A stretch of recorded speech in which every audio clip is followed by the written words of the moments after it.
So you're Packer. What kind of god would have a Packer that small? I, for one, think it will be in our best interest to have the beast destroyed.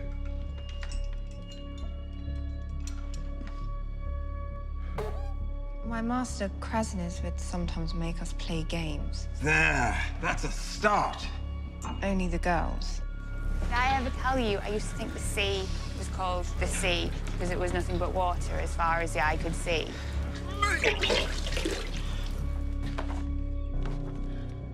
So this is the famous Book of Brothers. All the great deeds of all the great kings go out, huh?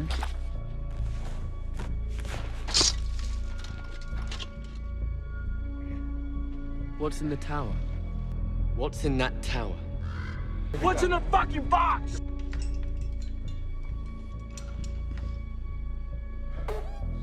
Your father was a cunt.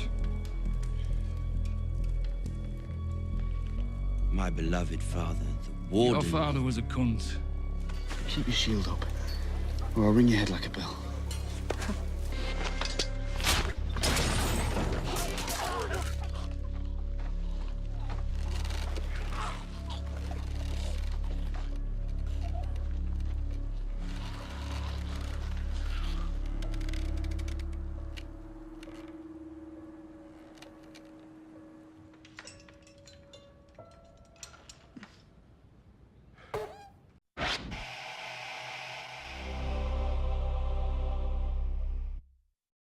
Chad Summerchild, to go forward, you must go back. What do you mean? Do you mean I must go back and find out something about my past that'll change everything? No, you must do the exact same thing again. Maybe bigger, but essentially the same thing. That's the winning formula. If you had a Death Star, now do a Star Killer. Crap, I'm back at Summerfell again. Well, I might as well get this over with. Huh, the door's locked. What? How did this fire start so fast? My god, ah! Our episode begins with us finding out we're going to the Eyrie. Get hype! Well, technically speaking, we're actually going to the Gates of the Moon, not the Eyrie. Don't fuck with me, Brandon. I will fucking cut you. We then get this shot of Longclaw, which Jon is responsibly leaving behind. I'm not even sure what Ed would change the pummel to. Just grey, I suppose. And then the two decide to have an internet debate over whether or not Jon is absolved of his vows. So technically, my Night's Watch vow ended when I died. Actually, it's for this night and all nights to come. Crow calling the Raven black, Brandon Knit King. Do you want to step outside, Sweet Robin? The larger point that people forget when they're talking about these issues is that people will have differing opinions. This is the main problem when people talk about who is the true ruler of Westeros. Under monarchy, there will never be an agreement on that issue. Well, the issue is quickly dropped when two highborn ladies and a sex god arrive at the wall. I understand this is a more dramatic entrance, but do you just open the doors for anyone? Jon is so excited that he forgets about his wounds and he hugs Sansa hard. After getting her mascara redone by the men at Castle Black, the two decide to talk about Winterfell. Apparently, Old Nan would also cook pies, which is kind of weird considering she would tell stories about humans being chopped up and baked into pies. If there is one food I would not take from Old Nan, it's pies. Oh, and we find out the men at Castle Black are also great manicurists. And then Sansa wants to apologize for being mean to Jon when they were young. Let me think about the things that Jon worries about. Let's see, returning from the dead, White Walkers, killing a child, morale of the Watch. Let's go down this list a bit. No, I don't see it here. There it is. It's at 9,649th. There it is. Sansa was mean to me. Well, good. That one's resolved. Then we find out that Sansa wants Jon to use his wildling army to retake Winterfell. Welp, they finally ruined Sansa. She's a warmonger. Dark Sansa has arrived. Very surprisingly, it's Jon that's pushing for peace. Didn't see that one coming. Maybe it really is him. Though I do wonder, if he's not significantly changed by death, what was the point of him dying? And then finally, Davos remembers Stannis and Shireen and asks Melisandre about it. Are you fucking kidding me? Weeks later, Davos' entire life was dedicated to Stannis, and he's just now getting around to asking about him and Shireen? And then Brienne enters the conversation and lets everyone know that she executed Stannis, and that she's got her eye on Melisandre. And then we find ourselves with the Lord of the Vale. And then we find out he's not really doing that bad with his archery, considering that no one taught him how to properly shoot a bow. Hey Jon, why don't you spend less time rolling your eyes and more time showing someone how to shoot a bow? Also, give the kid a break. He seems to have gotten over the death of his mother and his seizures. And based on the age of Gilly's baby, that was only 3 months ago. Next fucking Littlefinger arrives and wins over Robin Arryn by giving him a falcon. To be fair, that's a pretty fucking awesome falcon. Well, it seems Bronyan has just finished watching season 5 of the show and is like, what the fuck, Littlefinger? Absolutely nothing you're doing is making any sense. You married Sansa to Ramsay Bolton, which was just stupid, stupid, stupid. Lucky for Littlefinger, Sweet Robin saves his ass. He threatens to throw Bronzyon out the moon door. And then we get this weird, interesting scene. Sweet Robin's skin changer? Littlefinger then decides he needs to get back the girl he gave away in season 5 for no reason. And so he's like, hey, Sweet Robin, wanna go to war? And Sweet Robin's like, yeah, sure, why not? So we transition from Littlefinger to a quote from Littlefinger. And then we are treated to Miss Sandy's pants. Honestly, you could fit like 7 of her in there. Is she planning on sailing to Westeros in those pants? And then we have this dreadful conversation where feudalists try to call slavers evil. Interestingly, the Yunkai emissary is wearing the exact same outfit he was in season 3. I guess he only has one suit.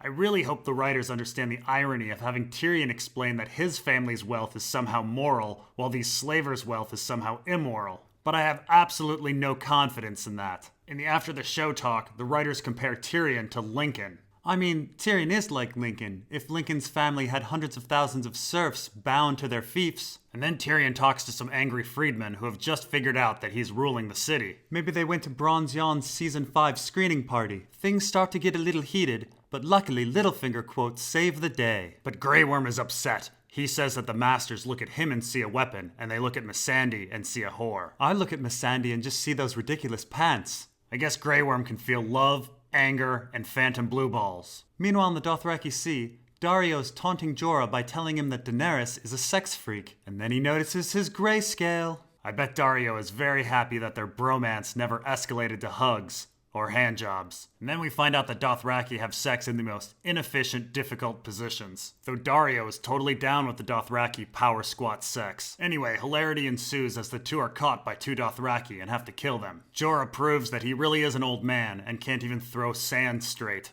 And Daario proves that you can hide a stab wound by smashing in someone's head. Meanwhile, Dany, after having her hair curled, decides that she needs to make allies, so she figures the best way to do that is to insult people's dead husbands. It is rather funny that Dany, who suffered from Stockholm Syndrome to some degree, assumes that no one else in the world has. But Jorah and Daario have arrived to rescue her. But Dany decides to go with a different plan, which by the way relies on trusting this woman she just met. Well, I guess it's understandable that she's so trusting. She's never been betrayed before. Next we have what feels to be the closest to a Song of Ice and Fire scheming. I'm optimistic, but there's way too little information to figure out what's going on. The High Sparrow told Tommen something, and next he feels it's advantageous to lecture Marjorie and then send her in to see her brother. And then Tommen tells Cersei something, which the High Sparrow likely knew he would do. And then Cersei, in turn, tells everyone that it's a walk of shame, which motivates the Tyrells to attack the Faith. Now what the High Sparrow told Tommen is a mystery, and what Tommen told Cersei is a mystery. So it's really hard to tell who's playing whom. Or maybe the writers are just making this up as they go along. Next, the most hated man in the North somehow finds a ship to the Iron Isles. I'd love to know who is doing a Torrhen Square pike run in the middle of war. I mean, Deepwood Mott just fell, and we find out that Yara is the worst sister ever. She and her dad stuck Theon with the worst men, then she doesn't resupply him at Winterfell, then she blames her failure to rescue him on him. In case you forgot, Yara let shirtless, armorless Ramsay slowly unlock a cage of dogs. But with those big balls of yours. Kill him now, strike him down.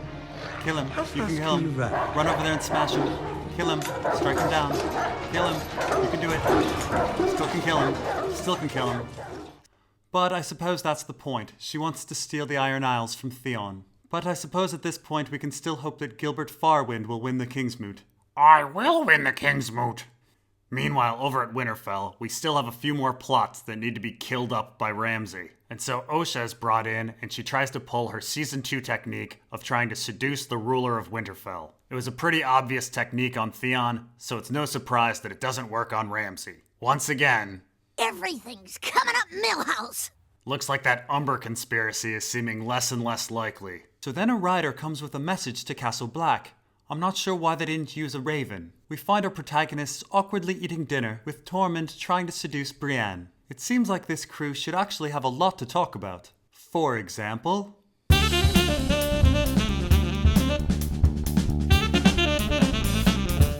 And finally, the pink letter has arrived. Now, if this were the book, I'd be going nuts over this. A letter arrives, not by Raven, with that as the seal. We know what Bolton letters look like. They look like this. And we know Ramsay has a maester. The letter also includes incorrect information, like Shaggy Dog's pelt being on the floor. If this were the book, I would say that Stannis, or the Umbers, or Littlefinger are planning something. But this is the show, and I don't have any confidence. If it is one of those three parties, it's very clear they don't give a damn about Rickon. It is rather odd that Jon is so dejected by the letter. One would think he would be really angry. Which brings us to our final scene. I want you all to imagine you're Dario. Let us go back for a moment. Daenerys, we need to escape. No, I don't think so. I have a better plan. A better plan? What could it be? First, I'm going to talk to all of the Khals and thoroughly insult them. That seems like a bad idea. What if one runs over and snaps your neck? Then I'm going to tip over one of the braziers. The oil is going to then spread, going upstairs and start everything on fire. I do not think a brazier holds that much oil. And going upstairs? But even accepting these ridiculous assumptions, Dothraki society has existed for thousands of years. One would think they would have died off if they would have had such poor fire safety standards. Did you already check the brazier? How do you know that the brazier is not bolted to the floor? The Dothraki will panic, allowing me to slowly tip over the other braziers. I do not know why you assume they would panic. They are very fearless men. Plus, I saw that the building had many windows. I think they might be able to break one of those wooden boards and get out. The fire will spread like wildfire, trapping them all inside. You know, I have been building fires my whole life and have never seen wood catch fire that quickly. Plus, aren't you worried that you will die? No, I'm not worried. I'm fireproof. What? You did not tell me this? This does not seem very likely. At least, I'm pretty sure I'm fireproof. There was also a Meiji and a comet, but I'm like 60% sure it was me. Anyway, this is where your part comes in. You guys are gonna lock the door. That's it? I mean, we can do more. No, that's good enough. After everything burns down, I'm then gonna walk out and then everyone will worship me like a god. Even my hair is gonna look great because of my unburnable hairband. All of them are going to worship you like a god? I thought the Dothraki hated magic. It only takes one of them to run up and slit your throat. No, I'm pretty confident that all 50,000 of them will be totally cool with me. What should we do with this woman? Well, my friendship with her goes back 5 minutes. We had a moment when I insulted her dead abusive husband. I'm sure she doesn't think I'm batshit insane and is completely fine with me burning people alive. So yeah, just let her go. Well, okay, this is a much better plan than just trying to escape. And that's all for episode 4. See you at the serious Q&A in a couple days. Put Q&A : before your questions in the comments below.